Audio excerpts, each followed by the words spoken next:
11 biology के तहत आज हम लोग पढ़ेंगे लेसन नंबर 4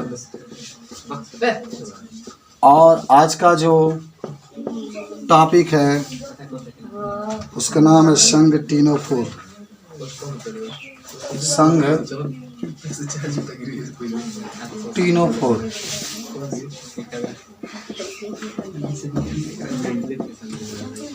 तो आज की बात जो होगी संघ टीनोफोर के बारे में हम लोग पढ़ेंगे। ये क्या होता है इसके बारे में चर्चा करेंगे हम लोग आज। टीनोफोर को सामान्यतः समुद्री अखरोट या कंकाल जेली भी कहा जाता है। ये सभी समुद्रवासी होते हैं। आर्य समिति, आप आर्य समिति पढ़ेंगे ना, इसको कहीं से भी काट सकते हैं। आर्य समिति पाई जाती है। द्विकोरी का मतलब याद है, एक दो परतें इसमें पाई जाती है, एक बाहर बाह्य त्वचा, एक अंतर त्वचा। इसमें उत्तक श्रेणी का शरीर संगठन होता है। शरीर में 8 बाह्य पक्षमाभी होते हैं जो इन्हें चलने में सहायता करते हैं। पाचन अंतःकोशिक तथा अंतरा कोशिका दोनों प्रकार का होता है। और जीव संदीप्ति का मतलब प्राणियों के द्वारा प्रकाश उत्सर्जन करने की क्षमता टीनोफोर में पाया जाता है। नर और मादा अलग अलग नहीं होते इसमें। जनन केवल लैंगिक होता है। निषेचन बाह्य होता है। बाह्य को मतलब जानते हैं ना, शरीर के बाहर। मान लो कि ये अंडा अपना छोड़ देते हैं, फिर नर अंडा छोड़ेंगे और मादा अंडा छोड़ेंगे, दोनों बाहर निषेचन हो जाता है। और इसमें लार्वा अवस्था नहीं पाई जाती है। उदाहरण में आप टीनोप्लास्ट लिख सकते हो। देखो यहाँ पर दिखाया है तरबूजे का आकार का। जब टीनोफोर है तो टीनोप्लास्ट, ये ट्रिक है, याद रखिएगा। टीनोफोर में टीनोप्लास्ट। कुछ याद हुआ क्या बताएं हम आपको बताएं कि इसे समुद्री अखरोट भी कहते हैं। टीनोफोर में जितने सदस्य होते हैं ये सभी सदस्य समुद्र में पाए जाते हैं। इसमें जितने भी जंतु होते हैं सब में आर्य समिति पाई जाती है। सभी जितने भी सदस्य इसके अंतर्गत आते हैं उन सभी में द्विकोरिकी अवस्था पाई जाती है। उत्तम प्रकार के उत्तक पाए जाते हैं। शरीर पर 8 संरचनाएं बनी होती है और ये चलने के कार्य पक्षमाभी के द्वारा करते हैं। ये समुद्र में प्रकाश उत्पन्न करते हैं। ये नर और मादा एक ही में पाया जाता है। इसमें बाह्य निषेचन होता है। और उदाहरण में आप टेनोप्लाना बता सकते हैं आप इसमें। तो लिख लें इस चीज़ को, लिखिए। संघ टीनोफोर में इसमें उपस्थित जीव को समुद्री अखरोट कहते हैं। समुद्री अखरोट कहते हैं। इसमें उपस्थित सभी जीव, इसमें उपस्थित सभी जीव समुद्र में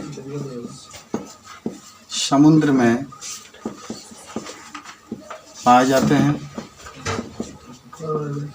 समुद्र में पाए जाते हैं। इसमें उपस्थित सभी जीव समुद्र में पाए जाते हैं। इसमें आर्य समिति पाया जाता है। आर्य समिति पाया जाता है। ये द्विकोरिक होते हैं। ये द्विकोरिक होते हैं। इसके अंदर पक्षमाभी पाई जाती है। इसके अंदर पक्षमाभी पाई जाती है जिसके द्वारा ये गति करते रहते हैं। जिसके द्वारा ये गति करते रहते हैं,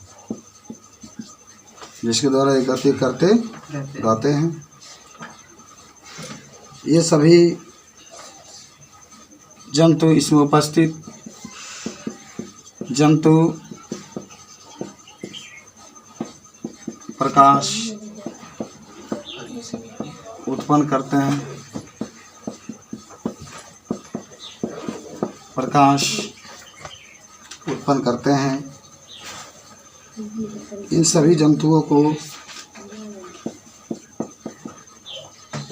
आगे कहना कि इसमें नर और मादा अलग अलग नहीं होते हैं। इसमें नर और मादा अलग अलग नहीं होते हैं।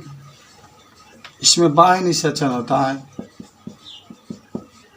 इसमें बाह्य निषेचन होता है। उदाहरण में तो आप लिख ही सकते हैं, क्या लिख सकते हैं? टीनोप्लाना। आप सभी लोग याद रखेंगे इसको कि बाह्य निषेचन जो होता है, बाह्य निषेचन की प्रक्रिया शरीर के बाहर पाई जाती है। आप देख सकते हैं यहाँ पर, इसमें लैंगिक जनन ही पाया जाता है, अलैंगिक जनन नहीं पाया जाता है। इसमें नर तथा मादा अलग अलग नहीं होते हैं, जनन केवल लैंगिक होता है। निषेचन बाह्य निषेचन होता है और ये प्रकाश को समुद्र के अंदर से उत्पन्न करते हैं। एक इतना बड़ा बड़ा दो आपको पक्षमावी दिखाया गया है। इसी पक्षमावी से तीनों फोर में जो उपस्थित सदस्य होते हैं वो गति करते रहते हैं।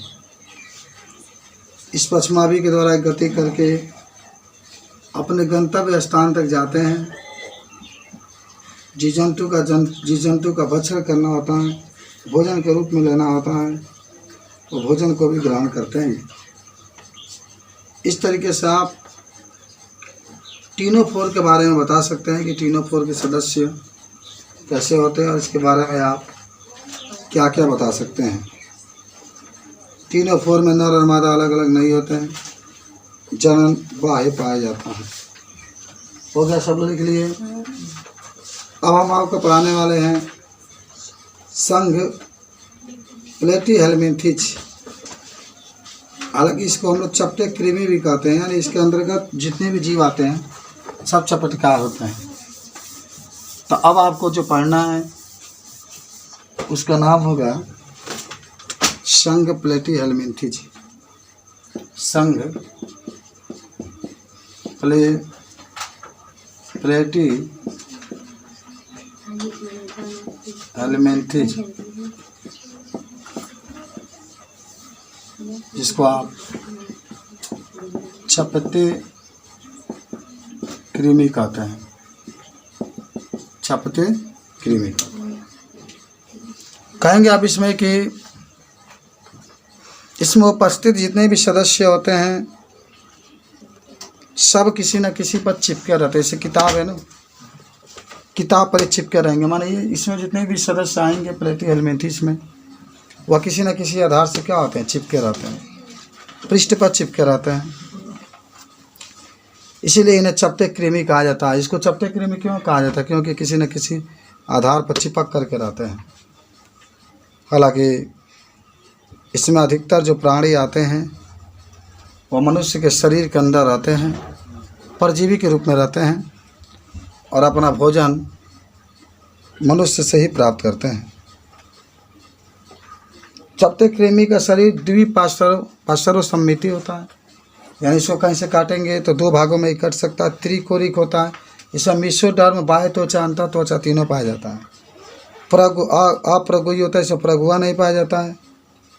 इनमें अंग स्तर का सही संगठन होता है। परजीवी प्राणी में अंकुश तथा चूसक पाए जाते हैं। कुछ चपटे कृमि खाद्य पदार्थ को परपोषित सीधे अपने शरीर के सतह से अवशोषित करते हैं। ज्वाला कोशिकाएं पराश्रम नियंत्रण तथा उत्सर्जन की सहायता करती है।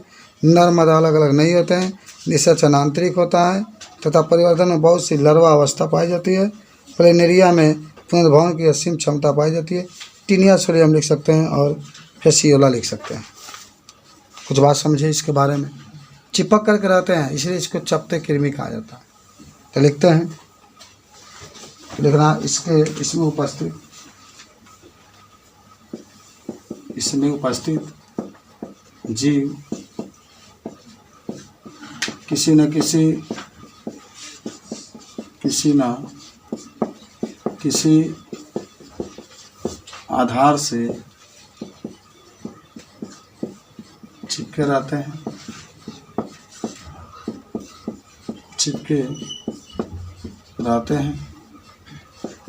जिसे चपटे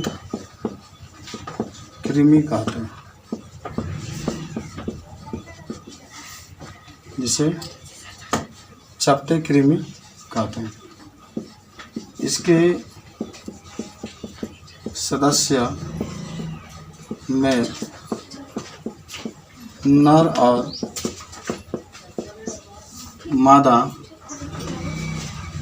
मादा अलग अलग नहीं पाए जाते हैं। इसमें लैंगिक जनन पाया जाता है।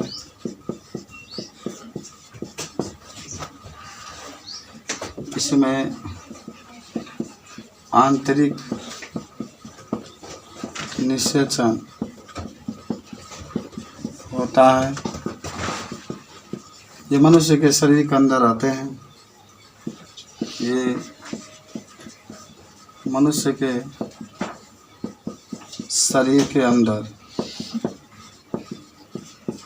परजीवी के रूप में रहते हैं। परजीवी के रूप में रहते हैं। ठीक है। इसके शरीर में इसमें द्विपार्श्व सममिति पाई जाती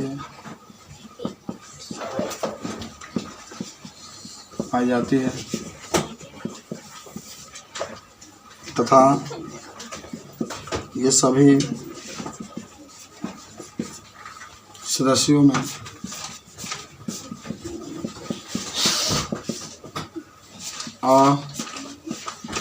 गुहा उपस्थित होता है।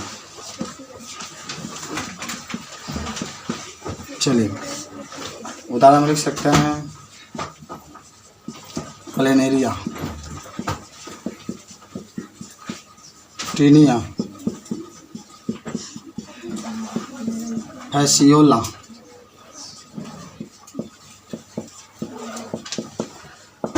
कभी भूलिएगा मत इसको। हम इसे चपटे कृमि क्यों कहते हैं? क्योंकि यह किसी न किसी पृष्ठ से चिपक करके रहते हैं, इसलिए हम इसको चपटे कृमि कहते हैं। इसमें नर और मादा अलग अलग नहीं पाए जाते हैं। इसमें निषेचन जो पाया जाता है आंतरिक होता है। इसमें लार्वा पाई जाती है। यह मनुष्य के अंदर परजीवी के रूप में पाए जाते हैं तथा अपना भोजन बनाते हैं। टीनिया सोडियम को मतलब फीता कृमि, देखो यही चित्र है। फीता कृमि का चित्र है एकदम। देखिए फीता का आकार का होता है, जैसे आप बस पे नापते हैं। इस तरीके से इसके बारे में क्या कर सकते हैं, बता सकते हैं। अब आइए मिटा दो, इसको लिखा गया है। अब एक और हेडिंग आपके लास्ट है जो हम लोग को पढ़ना है, उसका नाम होगा संघ एस्केलमेंथिज। संघ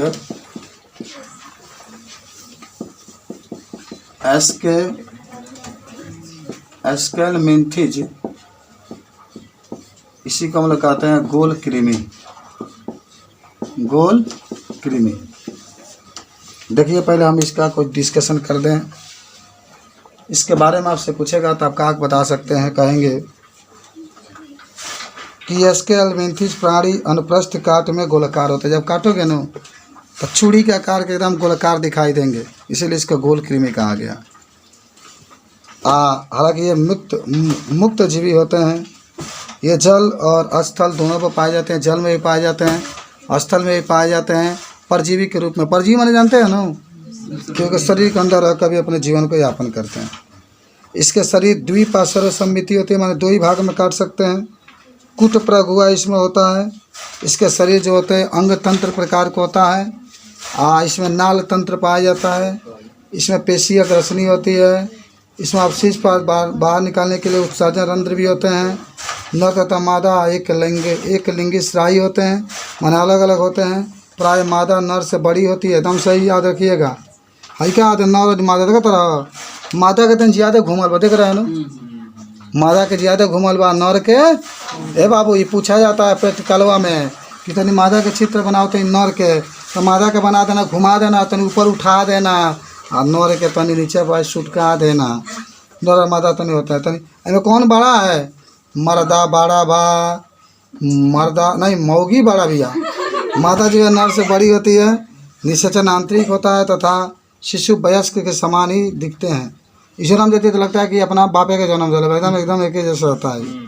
अप्रत्यक्ष लार्वा होता है। जैसे एस्कैरिस केचुआ देखे हो, खजा खजा निकलते थे, मैदान करते थे, तुम तो निकालते तुम लकड़ी से, वही होता है एस्कैरिस।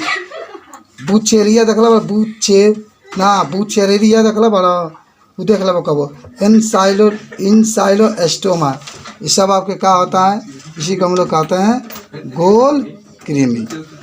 बात समझे हो? तो लिखो इसमें उपस्थित जीव का जब अनुप्रस्थ काटते हैं तो हमें यह एक गोलाकार संरचना प्राप्त होता है। गोलाकार संरचना प्राप्त होता है जिसे गोल कृमि कहते हैं। कौन कृमि? गोल कृमि कहते हैं। ये जल, दिल, आशिकाना स्थल और जल स्थल और परजीवी के रूप में पाए जाते हैं। परजीवी को तो जानते हैं ना, हमारा अंदर पिंटुआ के अंदर रह करके चूसता है, उसी को परजीवी कहते हैं। अंदर क्या होते हैं पाए जाते हैं। इनका शरीर क्या होता है? इनका शरीर द्विपार्श्व सममिति होता है। कहीं से कटवाइए राजकुमार तो दुए भाग में कटी। कुट प्रगुआ होता है। आई में नर और मादा क्या होता है? अलग अलग होता है। नर छोटा, मादा बड़ा। याद करना, 11 वाले भी याद करो। केंचुआ देखे हो ना, नर और मादा अलग अलग होते हैं। माने कि लिंगी होता है ना, अलग अलग होते हैं। मादा ये पूरा किताब में से फिगर देख करके बना लेना आप लोग। मादा नर से बड़ी होती है। उदाहरण में क्या लिख लेंगे? स्कैरिस, केंचुआ कहते हैं इसको। क्या कहते हैं? केंचुआ। तो इस तरीके से अगर आपसे कोई पूछे,